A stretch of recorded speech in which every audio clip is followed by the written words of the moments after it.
você sabe qual é o tema do Evangelho de Mateus? E você sabe qual é a diferença principal entre os evangelhos de Mateus, Marcos, Lucas e João? Jesus é o primeiro e o último nome que aparece no Novo Testamento. Você sabe por quê? Meu nome é Emerson e hoje vamos iniciar o estudo do Evangelho segundo Mateus, que é o primeiro livro do Novo Testamento, buscando entender tudo o que a gente consegue sobre o reino de Deus, porque esse é o nosso futuro.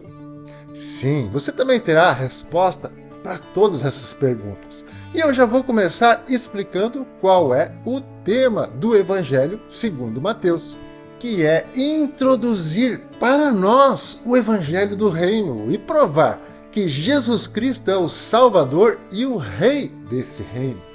Sim, porque é Ele, Jesus Cristo, que vai reinar. É isso que a Bíblia diz. Até porque Ele é Deus, né? Isso está em Apocalipse, capítulo 21, verso 7. Veja, quem vencer herdará todas as coisas, e eu serei seu Deus, e ele será meu filho. Quem falou isso? Jesus! Ele é o nosso Salvador e também o nosso Rei. Aleluia! Talvez você não saiba, mas os textos bíblicos também são agrupados em temas e subtemas dentro dos livros da Bíblia. E eu já vou te mostrar aqui como isso funciona. De Mateus, capítulo 1, do versículo 1 até Mateus 2, 23, o tema é os antepassados de Jesus e a sua posição como rei. E dentro desse tema, o subtema, o assunto de Mateus 1, de 1 a 17, é a genealogia de Jesus e o seu ofício, ser o Cristo. Então dá para ver como é importante você se inscrever aqui no canal para não perder a sequência dos estudos que vamos fazer. Dito isso, vamos falar sobre o Evangelho segundo Mateus. O autor foi Mateus, também chamado Levi, um cobrador de impostos que se tornou apóstolo. Um fato interessante sobre Mateus foi que ele ofereceu um jantar na sua casa para Jesus, seus discípulos e também para publicanos e pecadores. Mas quando fala sobre isso no seu evangelho, parece que ele se refere a si mesmo como outra pessoa. Essa história está em Mateus capítulo 9, versículos 9 e 10. Vamos ver? Quando Jesus saiu dali, viu um homem chamado Mateus sentado na coletoria e lhe disse: "Siga-me." Ele se levantou e o seguiu. Estando Jesus à mesa na casa de Mateus, muitos publicanos e pecadores vieram e tomaram lugares com Jesus e os seus discípulos. Percebeu a sutileza no texto? Será que é uma lição de humildade de Mateus para nós? Ainda sobre o Evangelho, sobre a época que foi escrito, aproximadamente entre os anos 37 e 40 depois de Cristo. Pouco tempo depois da ressurreição do Senhor Jesus e antes da destruição do Templo de Jerusalém. Quanto ao lugar onde foi escrito, provavelmente foi na terra da Judéia. E os destinatários do Evangelho de Mateus eram os judeus em geral. E fica fácil de perceber isso, porque Mateus não traz explicações acerca dos costumes e das festas judaicas. Por exemplo, podemos comparar os textos de Mateus 26, 17 e Marcos 14, 12, que falam da preparação que aconteceu para a última ceia de Jesus com seus 12 discípulos. Veja só. E no primeiro dia da festa dos pães ázimos, chegaram os discípulos junto de Jesus, dizendo: "Onde queres que façamos os preparativos para comeres a Páscoa?" E no primeiro dia dos pães ázimos, quando sacrificavam a Páscoa, disseram-lhe os discípulos: "Aonde queres que vamos fazer os preparativos para comer a Páscoa?" Percebeu a diferença? Marcos explica que era chegado o tempo do sacrifício da Páscoa e Mateus não explica isso, até porque os judeus já sabiam. E você percebeu que os dois textos falam da Páscoa e não da ceia? Esse assunto é importante e a gente vai abordar em outro vídeo, tudo bem? Começando então o nosso estudo, vamos ler e estudar o primeiro versículo de Mateus capítulo 1. Livro da genealogia de Jesus Cristo, filho de Davi, filho de Abraão. Nesse primeiro versículo temos algumas palavras para estudar melhor, e a primeira é Jesus, porque é o livro da genealogia de Jesus. Como já falei, o primeiro e o último nome citado no Novo Testamento é Jesus. E isso prova que Jesus Cristo é o tema e o conteúdo do Novo Testamento, ou seja, tudo aponta para ele. Nesse primeiro versículo de Mateus já podemos confirmar isso, porque, como lemos, é o livro da genealogia de Jesus. Então vejamos a última vez que o nome de Jesus aparece no finalzinho da Bíblia. Em Apocalipse, capítulo 22, é o versículo 21. A graça do Senhor Jesus esteja com todos. A Bíblia é um livro de vida, e essa vida é uma pessoa que está viva. Jesus, o Cristo maravilhoso, nosso Salvador. E o Antigo Testamento fornece um retrato em tipos e profecias de Jesus Cristo como aquele que haveria de vir. Agora, no Novo Testamento, essa pessoa maravilhosa já veio e está disponível para todos. Aleluia! A primeira página do Novo Testamento nos dá a genealogia de Cristo, que pode ser considerada como um resumo do Antigo Testamento, o qual em si mesmo é a genealogia detalhada de Cristo. Ou seja, o Antigo Testamento traz detalhadamente as histórias das vidas dos ancestrais de Jesus, entendeu? Então, para entendermos a genealogia relatada em Mateus, precisamos voltar à origem e à história de cada integrante dessa genealogia. Esse rápido estudo é fascinante e nós faremos num próximo vídeo. Então ative as notificações para saber quando ele ficar pronto, tudo bem? Seguindo, Jesus Cristo, que é o maravilhoso centro de toda a Bíblia, possui muitos aspectos. E o Novo Testamento apresenta em seu início 4 biografias para retratar os 4 aspectos principais desse Cristo que está disponível para todos. Uma das diferenças entre eles é que, entre os 4 evangelhos, somente Mateus e Lucas registram uma genealogia de Jesus. O evangelho de Mateus testifica que Jesus é o Rei, o Cristo de Deus profetizado no Antigo Testamento, aquele que traz à terra o reino dos céus. Então Mateus precisa nos mostrar os antepassados e a posição desse rei dentro dessa genealogia, para provar que ele é o legítimo sucessor do trono de Davi. O Evangelho de Marcos nos diz que Jesus Cristo é o servo de Deus, fiel em seu serviço a ele. O relato de Marcos é mais simples, pois, na visão dele, não se justifica fazer um relato detalhado para um servo. Por exemplo, para relatar a vida de Jesus como servo, Marcos não precisa falar sobre a sua origem. O Evangelho de Lucas apresenta um quadro completo de Jesus Cristo como o único homem 100% correto que já viveu na Terra. E como tal, ele é o Salvador da humanidade. Para provar que Jesus é um homem correto, Lucas precisa nos mostrar a genealogia desse homem, para atestar que ele é qualificado para ser o Salvador da humanidade. E o Evangelho de João desvenda Jesus como o Filho de Deus, o próprio Deus, que é vida para seu povo. A fim de revelar que Jesus é o próprio Deus, o apóstolo João não necessita nos dar a sua genealogia humana. Pelo contrário, ele nos declara que, como a palavra de Deus, Cristo é o próprio Deus, desde o princípio. Entre os 2 evangelhos que trazem a genealogia de Jesus, também existe uma diferença importante.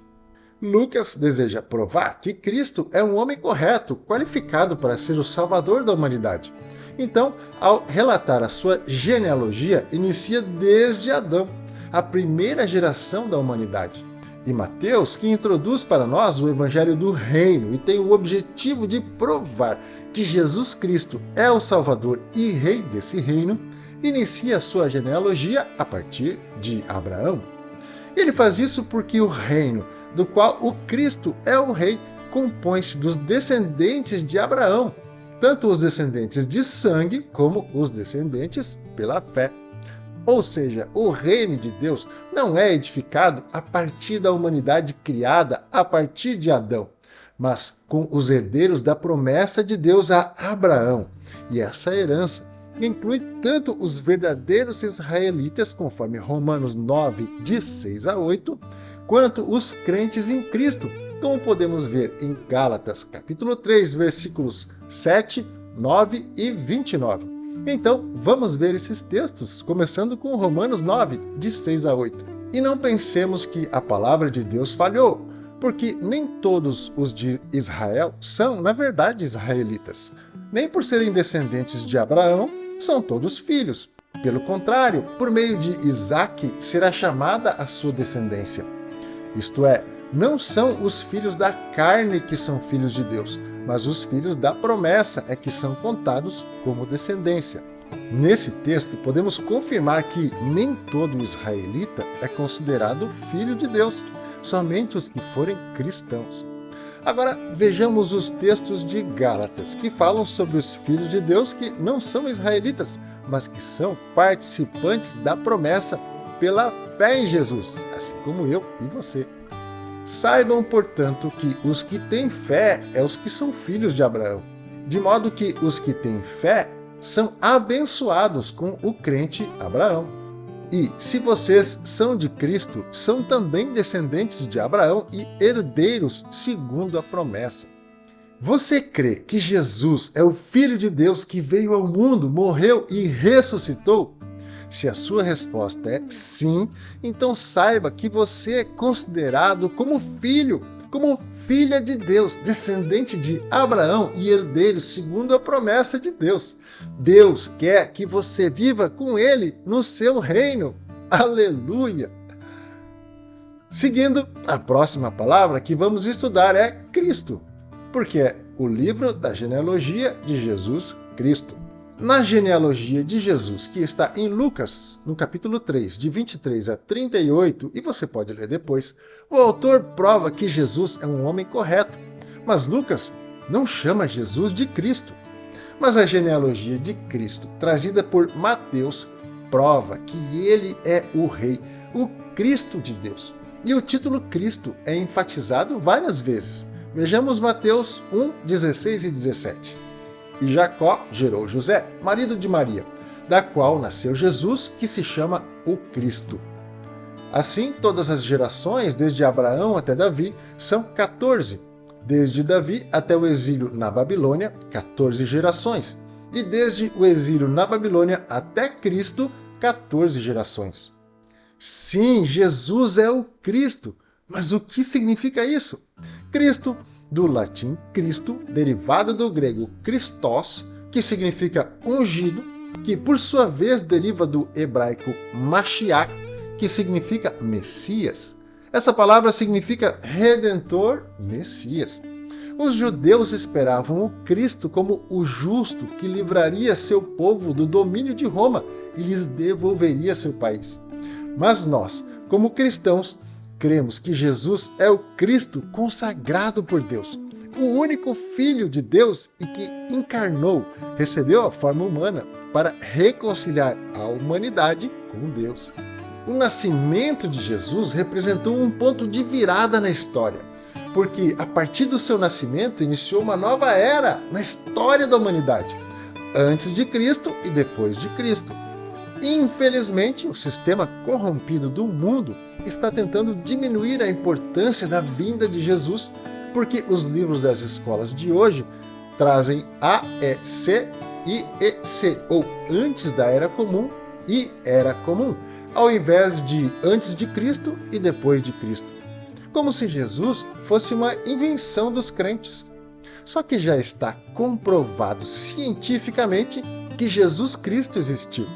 Mas, sinceramente, eu nunca procurei saber dessas comprovações. E você? Até porque a nossa salvação é pela fé. É isso que a Bíblia diz. Jesus viveu entre os homens há 2000 anos atrás, mais ou menos, e mesmo entre os discípulos havia gente que tinha dificuldade para crer. Sim, estou falando de Tomé. Depois que Jesus ressuscitou, ele apareceu aos seus discípulos algumas vezes. E, na primeira vez, Tomé não estava presente, então ele não acreditou que Jesus tinha voltado. Mas 8 dias depois, de repente, Jesus apareceu novamente entre eles e foi direto até Tomé, para que ele tocasse em suas marcas da crucificação e acreditasse. Então ele acreditou. Isso está narrado em João, capítulo 20. Vejamos na Bíblia a sequência dessa história, que é tão inspiradora para nós. Jesus lhe disse: "Você creu porque me viu? Bem-aventurados são os que não viram e creram." Na verdade, Jesus fez diante dos seus discípulos muitos outros sinais que não estão escritos nesse livro. Estes, porém, foram registrados para que vocês creiam que Jesus é o Cristo, o Filho de Deus, e para que, crendo, tenham vida em seu nome. Uau, que palavras maravilhosas de Jesus para mim e para você! Sim, porque a gente não estava lá, não podemos ver com os nossos olhos físicos o que os discípulos viram. Então a gente crê, mesmo sem ver. E por isso somos bem-aventurados, ou seja, felizes. Meu irmão, minha irmã, a Bíblia diz que se eu e você crermos em Cristo, teremos vida em seu nome. Crer em Jesus Cristo é o pré-requisito para ter a vida eterna, para entrar no reino de Deus. Aleluia! Glória a Deus! Uau! Que tremendo isso, não é? Deixa eu te falar. No próximo vídeo nós vamos continuar o estudo de Mateus, capítulo 1, ainda no versículo 1.